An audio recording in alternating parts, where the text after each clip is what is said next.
ஆண்டவராகிய இயேசு கிறிஸ்துவின் நாமத்தில் காலை வாழ்த்துக்கள். இன்றைய மன்னா, கர்த்தருக்கு காத்திரு, அவர் உன்னை ரட்சிப்பார். நீதிமொழிகள் 20:22 பின்பகுதி. கர்த்தருக்கு காத்திருக்கும்போது அவர் நம்மை ரட்சிப்பாராம். ரட்சிப்பார் என்று சொல்லும்போது விடுவிப்பார் என்று அர்த்தம் இருக்கிறது. விடுவிப்பார், தப்புவிப்பார், இதெல்லாம் ஒரு அர்த்தம் இருக்குது. அப்போ இந்த இடத்துல அவர் உன்னை ரட்சிப்பார் என்று சொல்லப்பட்டிருக்கிறது. இதை படிக்கும்போது ஆதியாகமம் 49:18 பார்த்தீங்கன்னா அங்கேயும் இதே ஒரு வார்த்தை சொல்லப்பட்டிருக்கிறது.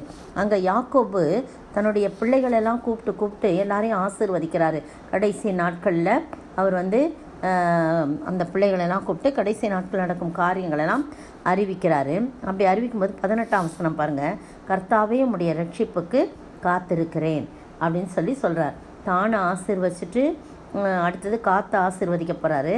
அதுக்கு இடையில இதை சொல்கிறாரு, கர்த்தாவே உம்முடைய ரட்சிப்புக்கு காத்திருக்கேன், உம்முடைய விடுதலைக்காக நான் காத்திருக்கிறேன், உம்முடைய தப்புவித்தலுக்காக நான் காத்திருக்கிறேன் அப்படின்னு சொல்லி அவர் சொல்கிறார். இந்த இடத்துல பார்க்கும்போது ஆண்டவர் தானாக ரட்சிப்பார். சில வேளையில் தம்முடைய தூதனை வைத்தோ அல்லது யாரையாவது வைத்து அவர் ரட்சிக்கிறவராக இருக்கிறார். எனக்கு ஒரு சம்பவம் ஞாபகம் வருது. நியாயாதிபதிகளின் புத்தகம் 3ஆம் அதிகாரத்தில் பார்த்தீங்கன்னா 8ஆம் வசனத்தின் பின்பகுதியிலிருந்து கர்த்தர் இஸ்ரவேல் புத்திர கூசான் ரிஷதாயிமை ஒப்பு கொடுத்துட்றாரு. அவங்க இஸ்ரவேல் ஜனங்கள் ரொம்ப கோபம் முட்டுறாங்க. கர்த்தரின் பார்வைக்கு பொல்லாப்பானதை செய்கிறாங்க. தங்கள் தேவனாய கர்த்தரை மறந்து பாகால்களையும் தோப்பு விக்கிரங்களையும் சேவிக்கிற போது கர்த்தர் இஸ்ரவேலின் மேலே கோபம் உண்டவராய் அவர்களை மெசொப்பொத்தாமியாவின் ராஜாவாகிய கூசான் ரிஷதாயிமின் கையில் விற்று போடுறார்.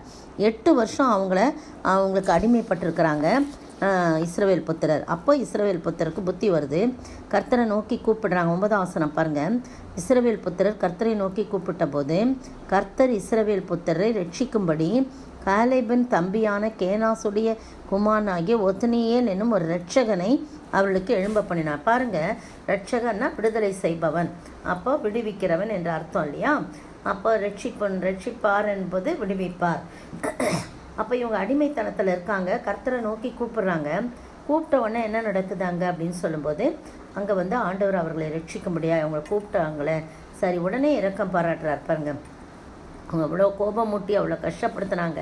ஆனால் கூட 8 வருஷம் அமைதலாக இருக்கிறார் ஆண்டவர். அப்போ தான் இஸ்ரவேல் புத்திரர் கர்த்தரை நோக்கி கூப்பிட்ட உடனே அவங்களை விடுவிக்கும்படியாய் ஒரு இரட்சகனை அனுப்புகிறார். அது யாருன்னா ஒத்னியேல் காலேபின் தம்பியான கேனாசுடைய குமாரனாகிய ஒத்னியேல் என்னும் இரட்சகனை அவர்களுக்குள் எழும்ப பண்ணினான். அவளுக்கு அப்போ அவன் மேலே கர்த்தருடைய ஆவி வந்திருந்ததுனால அவன் இஸ்ரவேலை நியாயம் விசாரித்து யுத்தம் பண்ண புறப்படுறான். அவங்க போய் கர்த்தர் மெசொப்பொத்தாமியாவின் ராஜாவாகிய கூசான் ரிஷதாயிமை யார் கையில் ஒப்பு கொடுக்குறாரு? அந்த ஒத்னியேல் கையில் ஒப்பு கொடுக்குறாரு. ஏன்னா அவர் தான் இரட்சகனை எழுப்புறாரு அவங்கள. ஆகையால் அவன் கை கூசான் ரிஷதாயிமின் மேல் பலம் கொண்டது அப்படின்னு போட்டிருப்பஇருக்குது. 11ஆம் வசனம் பாருங்கள். தேசம் 40 வருஷம் அமைதலாக இருந்தது. கேனாசின் குமாரனாகிய ஒத்னியேல் மரணமடைந்தான் என்று சொல்லி முடிக்கிறாங்க. அருமையான வேளையிலே ஆண்டவரை நோக்கி கூப்பிடும்போது, அவருக்கு காத்திருக்கும்போது கட்டாயம் நம்மை ரட்சிப்பார். அவருடைய ரட்சிப்புக்காக நாம் காத்திருக்கிறோம். எந்த ஒரு காரியத்தில் விடுதலை இல்லாமல் தவித்து கொண்டிருக்கிறீர்களா? எந்த ஒரு காரியத்தை விடுபட முடியாமல் தப்புவிக்கவே முடியல, என்னால் வெளியிலேயே வர முடியல அப்படின்னு சொல்லி எந்த ஒரு காரியத்தில் இருந்தாலும் ஆண்டவர் சொல்கிறாரு, நீ எனக்கு காத்திருக்கும்போது நான் என்ன செய்வேன்? நான் உன்னை தப்புவிப்பேன். என்னை நோக்கி கூப்பிட்டு என்னை நோக்கி காத்திருக்கும்போது என்ன செய்வேன்? நான் உன்னை தப்புவிப்பேன், உன்னை விடுதலையாக்குவேன், ரட்சிப்பேன் என்று சொல்கிறேன். அந்த ஆண்டவரை நோக்கி பார்ப்போமா? காத்திருந்து ஜெபித்து கழுகு போல் பறந்திடுவேன்.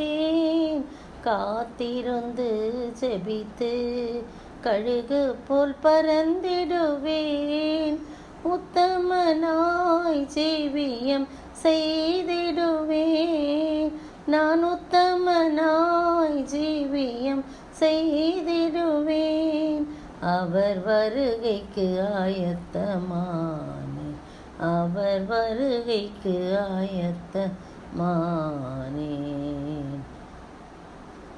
சூத்திராண்டவரே, துதிக்கிற ராஜா, வாழ்த்துகிற வணங்கிறப்பா தகப்பனே, உமக்கு காத்திருக்கும் போது ஆண்டவரே, நீர் எங்களை ரட்சித்து எங்களை விடுதலையாக்கி எங்களுக்கு ஒரு சுதந்திரத்தை நீர் கொடுப்பீர் ஆண்டவரே. நாங்களும் கூட கர்த்தாவே பல சமயங்களில் உம்மை கோபப்படுத்தி இருக்கிறோம். ஆனாலும் உமக்கு காத்திருந்து உம்மை நோக்கி கூப்பிடும்போது உடனே மனம் இறங்கி வந்து எங்களுக்கு ஒரு விடுதலை கொடுக்கிற தேவனாயிருக்கிறீர். நன்றியோடு உம்மை ஸ்தோத்திரங்க. அப்படி ஒரு விடுதலை வாழ்வை வாழ நீர் கிருபை செய்ய வேண்டும் என்று கர்த்தரும் மீட்பரும் ராஜாவுமாகிய இயேசு கிறிஸ்துவின் விலையேறப்பட்ட நாமத்தில் ஜெபிக்கிறேன் பிதாவே. ஆமீன், ஆமீன். நேற்றைய பதில் லாபான் யாக்கோபை நோக்கி. ஆதியாகமம் 31:26.